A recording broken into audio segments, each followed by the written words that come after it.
Binigyan ako ng laptop na worth 90,000 ng PC worth mga preno. Kasi sikat ako. Bigyan ako ng worth 90k kasi sikat ako.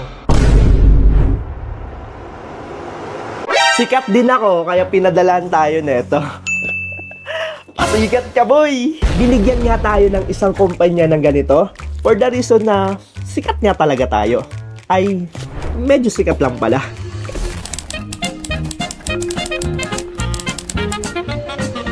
Pare, nangarap ka rin ba mabigyan ng libreng item dahil sikat ka?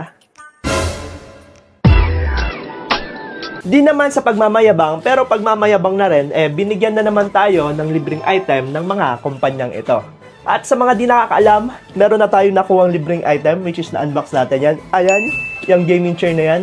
Libre lang yan mga pare. Libre shipping, lahat-lahat. Maghihintay ka na lang dumating sa bahay mo. Bakit malalim yung boses ko? Hindi ko rin alam. Eto kasi yun guys, kasi once you've reached a certain numbers of followers, yung mga brands ay nagsisipilan na para makapag-advertise ng products nila sa mga channels namin. Hindi naman sa pagmamayabang, pero pagmamayabang na rin. Well, to make this thing even clearer, meron lang ako natandaan sa clip ng idol ko, eto si Dino, kung bakit kami pinipili ng brands over others. So, eto yan, natandaan ko lang. Boom. When I had 100,000 followers, I was just taking all the free stuff I could get my hands on. And a lot of companies are willing to send you their products for free in exchange for a video. Boom! Ngayon, alam nyo na, at yes, tamang-tama talaga siya mga pare. May tama talaga siya. Dati, natatandaan ko pa, pangarap ko lang to dati, yung makakuha ng libreng gamit dahil vlogger ka, dahil pasikat ka. Tapos, eto na tayo ngayon, sumaksis K. Pero guys, ngayon di ko na siya pangarap. Kasi magbibideo ka pa, mag-edit ka pa, and mag-effort ka pa, and wag na lang! Joke lang. Joke lang guys. So tayo, kasi medyo sikat lang tayo, nasan yung gunting ko, open na natin to, tingnan natin kung ano to. Tayo, medyo sikat lang tayo. Iba naman yung level nila Kuya Renan, PPC, Paulul, Dino. Yun talaga, yun yung mga sikat. Kaya, tingnan mo naman nakukuha nila. Sobrang rami na mga pare. Tayo, ito muna. Ano to? Wait lang, papakita ko sa inyo guys. Boom! Monitor pare. Dahil medyo sikat tayo, monitor lang yung pinadala sa atin. Baka naman, yung ibang PC companies dyan, bigyan nyo na to ng PC pare.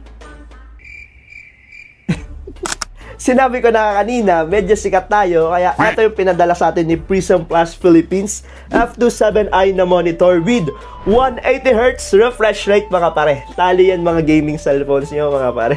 180Hz refresh rate yarn. Gamers yarn. Konti na lang, magiging tech na to talagang channel ko. Wag nang YouTube automation, wag na yan. Marami nang yumayaman dyan, ayoko nyan. So, eto na guys, back to the topic na tayo. Kung naghahanap ka ng color accurate sa video editing mo at gamer ka, ito yung para sa'yo pare. Pero, just to be honest here, meron din tong feature na sobrang pangit na reason din kung bakit hindi mo to bibilihin. Ano yun? Hype na hype no? Pinakawalang kwentang unboxing yata. So tara, alamin natin kung para to sa'yong monitor na to. Let's go!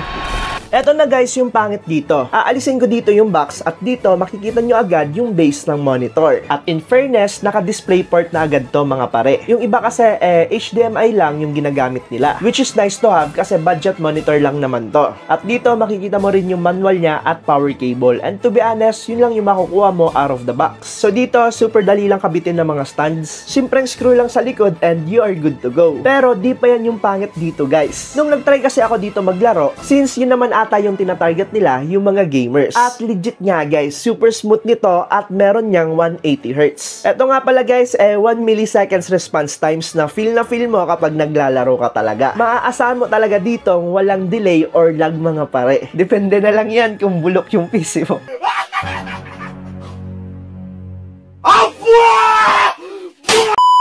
Charingas. At dito nga, nagulat ako paano ka-colorful and ka-crisp yung details dito sa monitor na to. Which is super ganda kapag nanonood ka ng mga videos or nag-edit ka. Pwede na dito mag-Netflix and chill guys. Tingnan nyo naman. Super linaw mga pare. Sheesh! Can you believe this is happening? Can't believe it. I'll pick you up.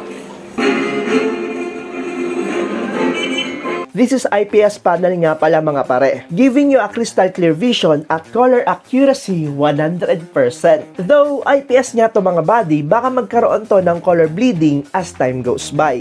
Yan talaga yung mga sakit ng IPS display. Same with the cellphone, di ba? Just being honest mga pare. Tinry ko naman to sa Photoshop and super color accurate talaga siya mga pare. Just look at that naman. Bagay na bagay talaga to kung nagvi-video edit ka or graphic artist ka. Yung iba kasi, oo, may nakagawa na ng 165 refresh rate, pero yung output naman ng monitor is faded na. Aanin mo yung mabilis na refresh rate kung wala ka naman makita sa monitor mo. Yung iba color red dapat, pero nagiging orange sa sobrang faded. Pero dito, kay Prism Plus, sobrang ganda ng kulay. Wala dyang problema. Pero, di pa yan yung pangit dito mga pare. Eto kasi mga pare, gusto ko lang sabihin, it comes with 3 years warranty. At eto na. Eto yung super pangit dito mga pare. Baka di mo na nga bilhin eh. Yung price kasi na to, for 180Hz monitor, you'll be expecting na ang presyo nito is 20k pataas. Diba? Pero, hindi pare. Eto yung pangit dito. Yung presyo, sobrang mura. Prism Plus PH, baka naman. Link in the description below. Let's go!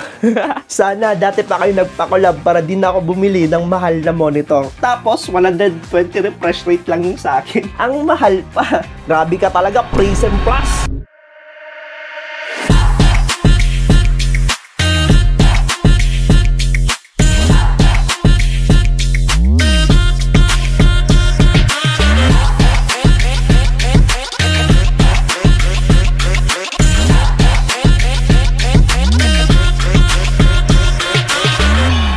Super nag-enjoy ako dito sa monitor na to guys. At i-check out nyo sila, Prism Plus Philippines. At i-check out nyo na din tong monitor na to guys, F270i. Ang lupet niyan pare. I-check out mo na habang nakasale pa to mga pare. 9,999 lang yan mga pare. 180Hz ang lupet. So yun lang guys. Until next time, bye-bye!